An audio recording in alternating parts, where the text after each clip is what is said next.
Abba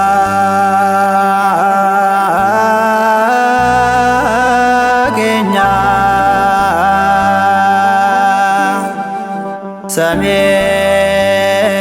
samiirra kan jirtu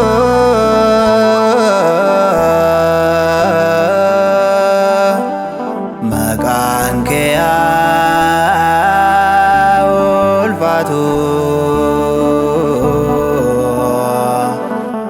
mootummaan kee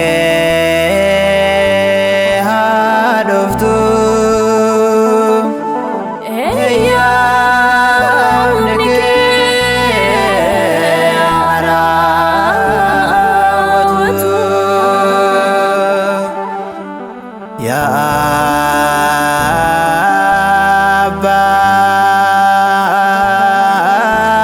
Abbaa keenya